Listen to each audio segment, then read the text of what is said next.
Welcome to Book Banter with me, your host, Dianne Burkhart. I hope you will join me every Wednesday as we explore all things to do with, well, books. Let's get on with our show today. Hello, my happy people. Today is June 19th, 2024. And I'm not quite as peppy as I usually am today. I'm sitting on the second day of a migraine, so we're just going to go right to the interview today because I am just not thinking clearly enough to give you any kind of coherent, witty banter today. And besides, my guest is way more entertaining, and she has some very interesting things to tell you about her work, which is just incredible. If you have young ones who are learning to read or just trying to get into some more creative ways to explore literature, this is the guest for you. So please welcome to Book Banter with Dianne Burkhart, Beth Goncarova. Thank you so much for joining me today. Why don't you go ahead and tell our audience who you are and what you do? Thank you, Dianne. My name is Beth Goncarova. My author name is Beth Goncarova. I'm an author of will be 8 books soon, but my last 3 books have been children's books, and I'm concentrating on those. Also, each children's book that I've made, I've created a read-aloud video or a series of videos to go with that follow the books word for word, and I get to do the character voices and all the sound effects, which is my favorite, and the music, and it's a lot of fun for kids. I really love doing this, and I hope to be doing more of both the writing and the producing of the read-alouds. I was watching some of the read-aloud videos this morning, and I have to tell you, my favorite part is your facial expressions. You do some great faces to go along with the story. It is so much fun to watch you do that. I do like to make people laugh. And in real life, I'm a very stone-faced and have a very robotic, monotonous voice. And so to be able to discover this part of myself with, the eyebrow waggling and all different characters and all different types of voices that I can do, it's actually been quite liberating. Well, it makes it just fun to watch, not only listen to the story, but just to watch you present it. It's a lot of fun to do. For the latest one, I think I recorded it and then rewrote it about 5 times, the whole thing through. So it was about an hour and a half. I mean, and that's just the finished running time, right? So it's like hours. And then, this is horrible. I'm going to try it another way. So I got a lot of practice with, what sounds good, what not so great. So it was good practice for me. So now let's explain what the different books are that you have in your read aloud series, because you actually have these for different age groups, for 4 to 7, 6 to 8, and 7 to 11. Mm-hmm. Yeah. So I wrote these for my nieces and nephew, and I've been trying to follow them as they grow up. So my nieces are 8 and 6, and my nephew just turned 5. And I'm trying to make things that are age appropriate for them, although I am making things purposefully a little bit more challenging, but it's very purposeful. And that is, to push kids a little bit. And it really does seem to work. So with the read alouds, like kids, emerging readers are, not quite there reading yet. I mean, they can just listen and laugh along and laugh with their siblings and watch the eyebrow wiggling, waggling and stuff like that, whatever, and listen to the music and get into the story.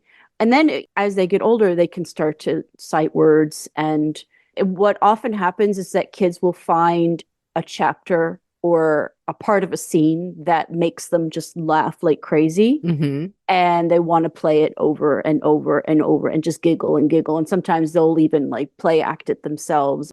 And that actually I found has a lot of benefits because they'll memorize the words and then they'll go back to the books and they'll see or they'll hear the words in the head and read the books and puzzle pieces will come together and it's actually really effective.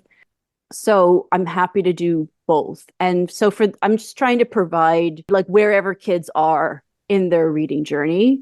For the book that is for 4 to 7, it really is a 4-year-old could laugh along and a 7-year-old could practice sight words and kind of probably read the whole thing to themselves. So it works well. It works well. The kids get to age with the books, I guess. Yeah. And one thing that I thought was really cool, not only do you have the chapter by chapter read along, but you have these like supplemental kind of learning and creative videos too. You have the sing along with Abba, Beyond the Books, activity ideas. And that one, was that your niece who is in there with the video? Yeah, I do have a video of her reading the book, and it's just so funny. I do listen to her voice a lot. I listen to their voices a lot, and I probably take on a lot of, the ins and outs of how they say things. But I do want to do more of the activities, the creative activity suggestions, ideas, maybe even like lists and stuff, because I have found that in places that I'm spending a lot of time in, Facebook groups and things like homeschooling resources, homeschool moms, teachers, they're looking for ideas of creative things for kids to do Hmm. after school, sometimes teachers even in school. But what I'm also finding, which is it's an interesting dichotomy actually from what I'm hearing from other places, it's obvious. Like parents want, there's too much screen time already. They want Hmm. things that are off screen. And if it's book based, then all the better. If it's play oriented, play based activities, all the better, like to get kids off of screens. So there's so many different parts of the writing process, and then the recording and the editing, the illustrating, the animating, the sound effects, the music. Like there's so many different parts that we could draw on for these creative activities, depending on where the kids are in their interests, of the moment. Even like interests change all constantly, as they should. But yeah, so in the books I've transcribed the music, the theme songs, or the incidental music sometimes. So I mean, if anybody wants to kind of pick at keyboard or whatever, like the music is there, they can do it by ear, maybe kind of, it's the same kind of process with like hearing, knowing what it sounds like, and then kind of eking it out, on the keyboard. So things like making your own illustrations of the characters and then cutting them out and then making them into puppets. Hmm. And then we can kind of do mini animations even. I would have thought that was super cool as a kid to do. Oh, yeah. I mean, and that's essentially how the animations that I do, that's essentially how they are. It's just digital, but the concepts are the same. Yeah, so coloring, making puppets, could do a little basic animation, make dioramas, play acting, act out your favorite scene, don't forget costumes and props. Make your own theme song, things like that. There's so many angles. And actually, like, I would love to see what parents show me, like what kids are doing based on the books or like the ideas that they have. So far, I have seen a little girl, she was 7 at the time. She just read The Curious Case of the Creepy Cave, and she just watched the animation Hmm. for Super Sleuth. And in Super Sleuth, they're creating a banjo out of stuff made from around the house. And so she took that idea and ran with it. She got a empty tissue box, or maybe she emptied the tissue box, whatever, got the rubber bands, and she started like plucking it. And we were like plucking, the rubber bands together and like kind of testing out the physics behind like pinching the rubber band and making the different pitches. So there's a little bit of the math and the physics, behind that. It's a very just intuitive play. I've seen kids starting to write their own children's book and illustrate it. I mean, all of these just, this is the reason why I'm writing them. Like this is it. Like this is because I want to inspire kids to love reading and to be curious and to be creative. Yeah, that's my joy as an author, is to be able to bring that to kids. Well, and it seems like you were just so adept at doing this kind of work. Have you always done this, or did you do something else to start out?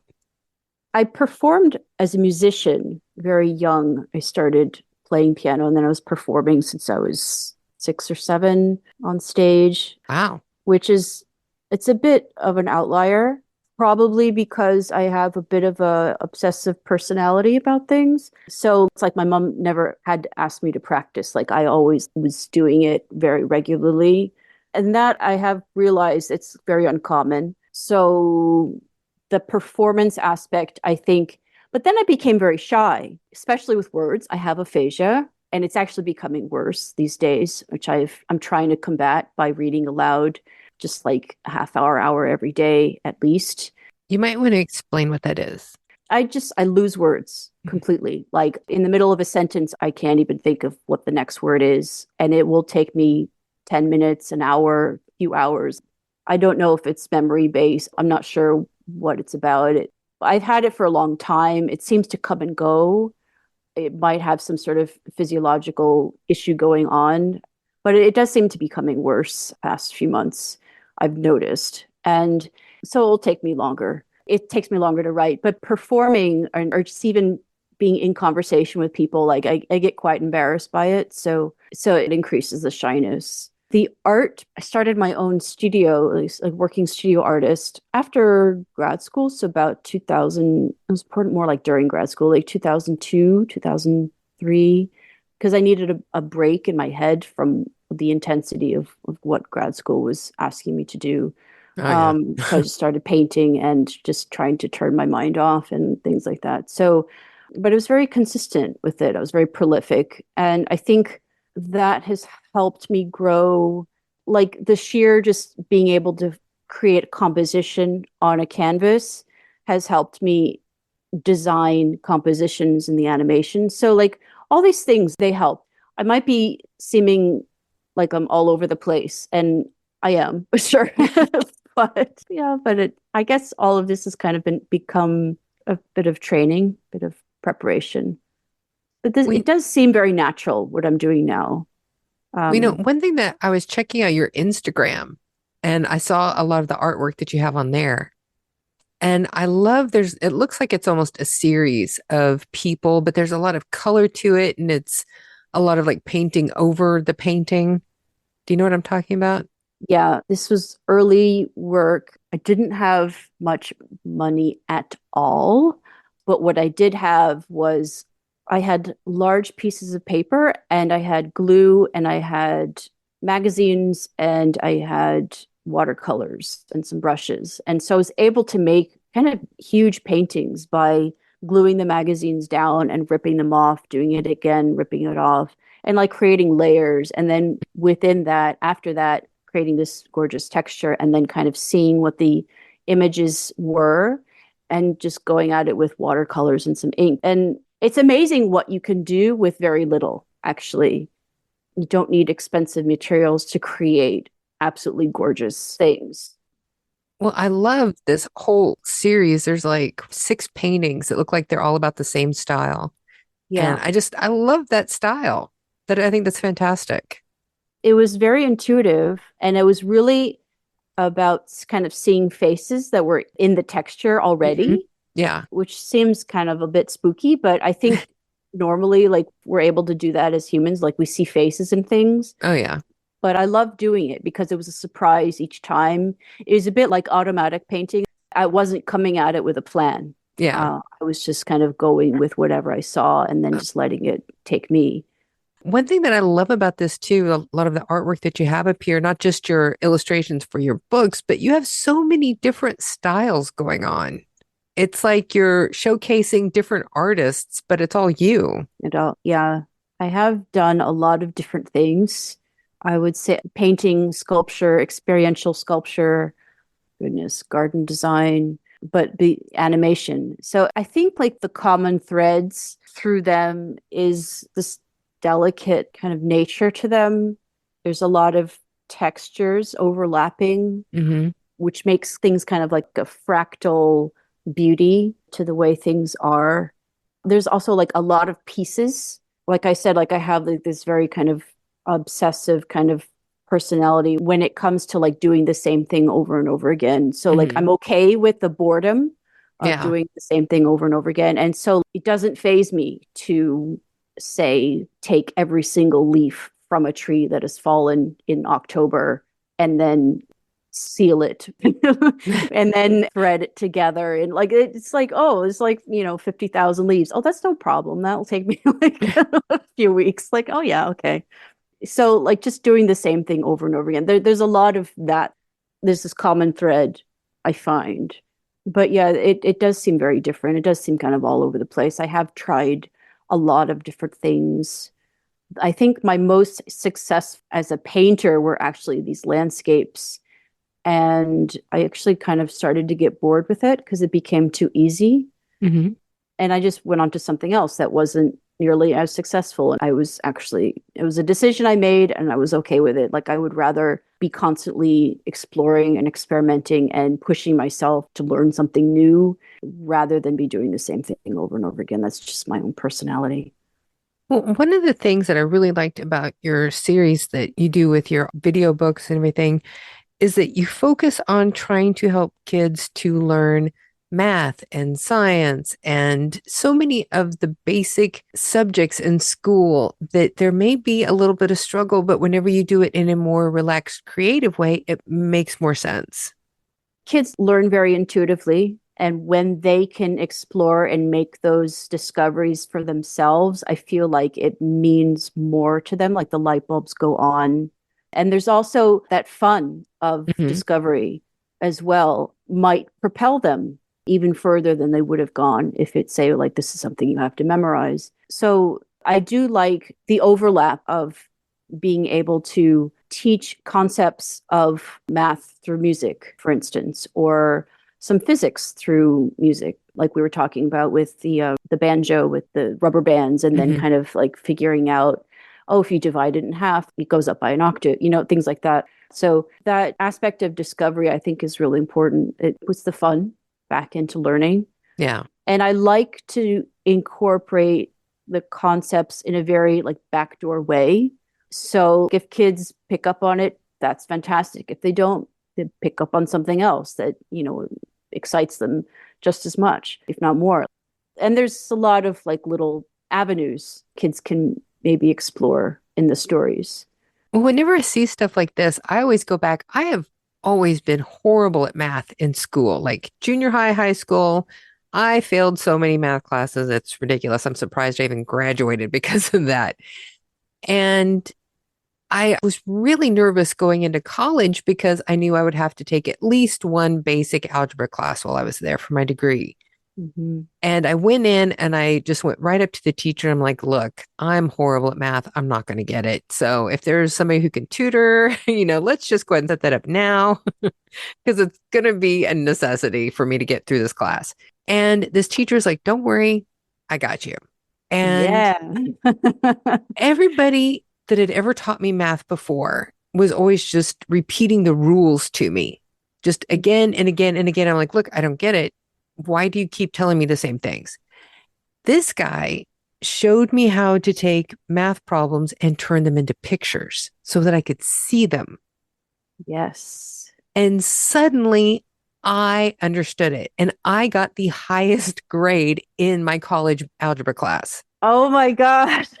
where I I had love it. yeah, where I had Wow. always failed before because I couldn't, my brain did not understand the concepts the way that they were teaching them. He found the way to teach me the way that my brain needed. And then it suddenly all made sense. So whenever I see people coming at math and science and all of these other concepts from a different, more creative point, I think this is great. This is going to catch kids that the standard classroom practices are going to miss. Absolutely. Absolutely. Having a teacher that gets you like that, Hmm. it makes all the difference in the Oh, yeah. world.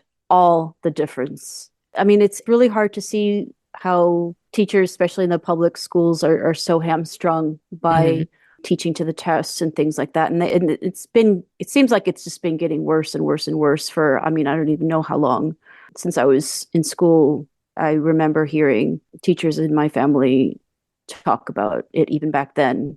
And I think if we can provide more avenues for kids to find the little pockets of curiosity and little ways to search for it themselves, then all the better. This seems like a good point to mention that you have a how to create a video book school workshop. Yes. So I've been putting this together to pitch to teachers, and I've been kind of dividing it up into different realms. Like I have how to create an audio play for like music teachers. And then it can be collaborations with, English and theater departments as well, and art, obviously. Like there's so many different aspects to it. Hmm. So I've been putting together this pitch for workshop for teachers, and I'm going to be launching it next month, actually. Oh, It's nice. and there's a music teacher conference about half hour away. I'll be there, and I'll be bringing all the equipment that I use for creating the audio and just showing like this is what you can do. So, for instance, to create the story, we have to learn like a little bit of story structure. We could work on world building and character development. And so there's all this like wonderful conversations, things we can have with the kids about creating these worlds and then figuring out a little bit of story structure. So there's that can be done in English. They can move on to performing, and that's kind of when things get really fun.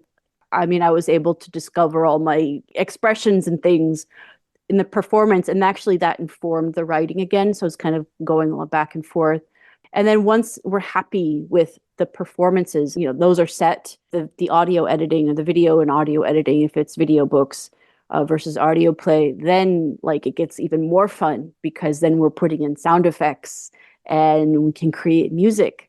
Hmm. And so this part of what I'm going to be working on with teachers next month is just the music part itself. So this learning scoring and teaching kids the scoring, playing instruments or synth or keyboard if we can hook it up either via mic or through Focusrite, a digital analog converter into the computer.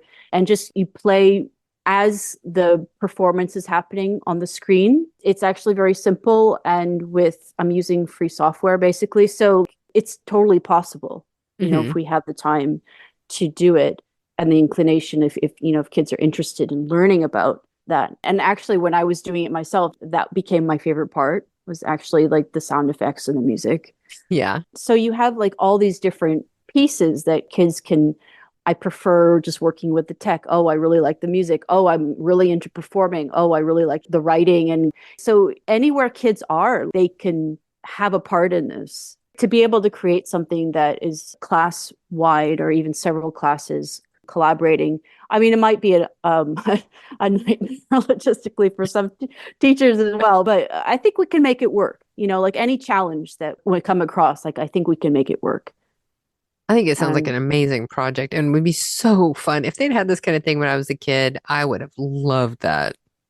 I really want to get a radio broadcaster involved, something like a PBS local. Like if the kids in the local school, like maybe if they like it, if it works, if they really, are proud of it, like let's get it on the radio so they can like Hmm. hear themselves on the radio. Like that would be amazing. What if it were actually like a full book? If each chapter were like 5 to 10 minutes, say, like we could play like one chapter a day in the morning, like a serial with your cereal or something like that. That's cool. I like that.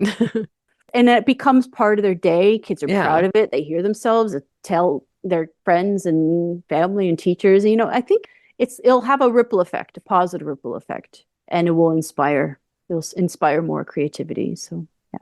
So, what is going to be next for you?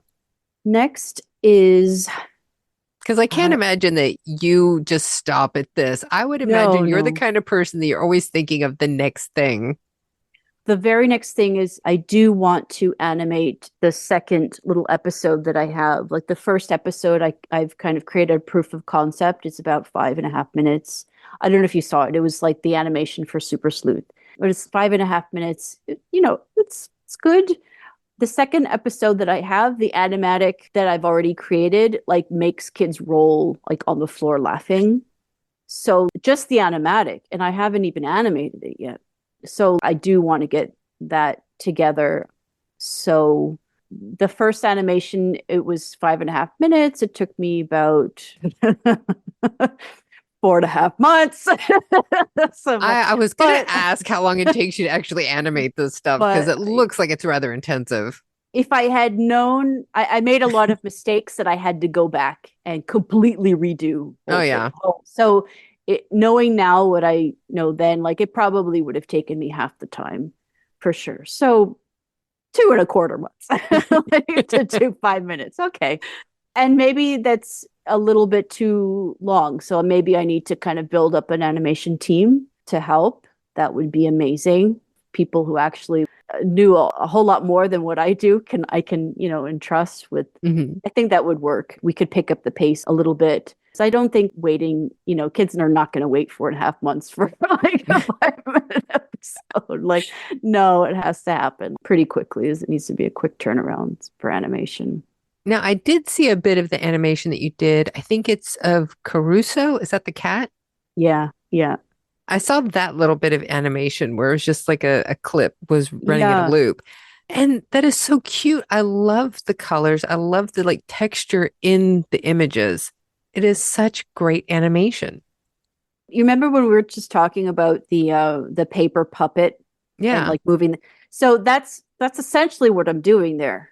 But it's a digital puppet, but it's a 2D kind of like paper, but Hmm. you're moving all the limbs around. In my case, like I didn't have the technical skills to actually attach, they call it like splining the Hmm. limbs together. Like I didn't have the program that would help me do that. So I had to do that all myself. Oh, Uh, that's well, why it no, takes like long. if you move this, then you have to, you pick up this Yeah. arm and so It doesn't like automatically move like it doesn't automatically move. yeah. No, I had to do each limb separately. It's almost like the old claymation. Yes, exactly. It's stop motion. It's stop Yeah. motion, but with a little bit of help because if one movement didn't work, then I could kind of adjust it in the program rather Hmm. than having to do the whole thing over from scratch, which is what you would have to do with something like claymation. Yeah. Yeah, it's brutal like that. But I found a way to make things actually to go by faster. So I hope that that might be enough that if I have a team behind me, then that we could really kind of, I could then concentrate on perhaps more of the writing. I wouldn't even mind like if voice actors could take over some of these characters, like that Hmm. would be amazing too, because I don't have the range to be able to do like man's voices, for instance. Like there's a character in the books, Random Pirate. He's in the animations in the episodes he's written in. And first of all, like I can't do the British accent. No, because I'll like it would be offensive, I think. Like really, like I wouldn't be able to pull it off. I understand completely because I made a beta version of the first book of my series as an audiobook, and the main character is Irish. And I had just interviewed an Irish author. And I was asking her, like, please tell me if I need to just delete this whole thing because Yeah. I'm doing an Irish accent. Please tell me it's not a bad one. And she's Yeah. like, yeah, you're fine. Really? Really? Okay. She's like, yeah, we can tell that it's, not authentic, but it's not bad. You're okay. I did a trailer for Super Sleuth, and the narrator I had based on David Attenborough. Oh, yeah, So, okay. yeah, so like, I mean, he had a lower voice, and it was very Hmm. kind of slow and extremely posh. Hmm. And I was tripping over myself. Like, I could not do it. I was so embarrassed, but I ended up showing it to some friends in the UK, and I thought they were going to just be like, no, just no, like, just delete. Okay. No, they're like, oh yeah, no, that's cute. I don't know, maybe they're humoring me. Well, and Yeah. there's so many tutorials that you can find online anymore with dialect coaches. And that's actually what I did was I listened to a dialect coach for like 2 or 3 weeks and practiced before I ever Oh, did that. yeah, that's super ingenious. Oh, I might take that idea. It was so Yeah, helpful because if I hadn't done that, yeah, I probably would have been getting a lot different reviews than I yeah, have. yeah, yeah, yeah. I mean, you want to be like kind of as Respectful. authentic and Yeah. respectful. And I mean, I lived in the UK for a few months, a few years back before COVID. No, no, no. It was after the borders were opened again. And I realized how hyper local the accents are. Hmm. I didn't realize that before. I really didn't. I had no idea. But this is like one of the first things that I found people were asking each other was, what town are you from? Yeah. And they're trying to match that. They're doing like a mental map in their head of what the other person sounds like and where they are on the map, where they grew up on the map, and like where their parents are from. And so, like, it was really interesting how this was constant. So, in the case of my random pirate, like, I would think that maybe he would be from Liverpool, maybe Manchester. I don't know. Mhm. But would I be able to do either one of those? No, absolutely not. I would not. I wouldn't. My wildest dreams, I would never be able to pull that off without offending like millions of people. So yeah, but having a team would definitely help. And I do want to get the audio books. I would love to get them on the radio. I know in Germany and in France and Italy for the past year, 2 years, the public radio has been putting a lot of money into children's broadcasting, Mhm. and it's to great success. And I really want to reach out. It wouldn't quite work because my audiobooks would need to be translated, obviously, and then completely redone and whatnot. But I think kids would enjoy it. I Oh do. yeah, I think it would kids be would worth enjoy it. it. It would Yeah. so be worth it. Yeah. I mean, right now I'm actually getting my books translated into Arabic, Oh and we're wow. going to find some performers do Palestinian Arabic, and we're going to get those to some reporters that I know in Gaza and try. I mean, I've asked them about the power situations there, and Mhm. it's a bit tricky. So, Yeah. but I think like we can try to make it work. If it can offer an hour of Mhm. escapism, then to me, it's totally worth all the effort, Yeah. even just for that. So that's what we're doing right now. See, now this is usually the point of the show that we like to do 5 quick questions that never turn out to be quick, but I always hold out eternal hope. Okay, okay. Are you ready? Yeah, yeah, yeah. Since your videos help teach children about art and music and science and math and creative writing and all of this, which of those topics were the easiest for you when you were in school? Oh my goodness. I would say music came the most easily. Math, I would say second. Language arts was actually really hard for me, probably because the aphasia was probably even starting back Mhm. then. And science it wasn't really, I don't know, I wasn't able to kind of piece things together as a kid. So I would say that would be the order. Yeah. And I love that you mentioned that too about the connection between music and math, because I don't think a lot of people automatically think about that. But music is math based. It Oh, has time, it yes. has tempo, it has meter. Oh, yes. People don't think Oh, about it. yes. Oh, yes. No, it's very math based. Yeah, time signatures, like counting, Hmm. triplets versus, quarter notes versus half notes versus whole notes versus, Hmm. all the different rhythms that you can do. And you have to kind of divide it out in your head as you're going. Actually, my piano teacher growing up, she was a math, I don't know, she's PhD in math or master's in math, but that was her thing. That was That's she, cool. yeah, yeah. And it made total sense. She was able to sight read so easily. Hmm. There's so many connections, and it's not just like the numbers, like there's the Yeah. fractal nature of the concepts, the mathematical concepts that we could delve into. There's so much, there's so many bridges there. It's phenomenal. Yeah. Question 2. What is your favorite flavor? Vanilla, chocolate, or something completely different? Goodness, I would say maple. Really? Yeah, I love maple. I have not gotten that answer from anybody. I love that. Yeah. If you have maple ice cream with maple syrup on top, oh my goodness. Oh, wow. I've never even thought Yeah. about putting maple syrup on top of it. Yeah. I'm not, Yeah. my problem is I'm not real fond of sweet. I like bitter better. Ah, okay. Like I love Okay. dark chocolate that's almost like 80% with very little sugar in it. Oh, So okay. I'm not good with sweet. Question 3. What was your favorite book as a child? Oh, hands down. Matilda by Roald Dahl. Oh, nice. Yeah. Yeah. I identified with this little girl with magic powers as a kid. Yeah. And I loved Miss Honey. I just adored the idea of having this teacher who you related to perfectly. And I love the characterization of the adults. It was just like, oh, this is so hilarious. See, and mine was The Wrinkle in Time. I loved that book. I still Mm. have my copy. Oh, wow. Question 4. What is the best part about making books and videos for kids?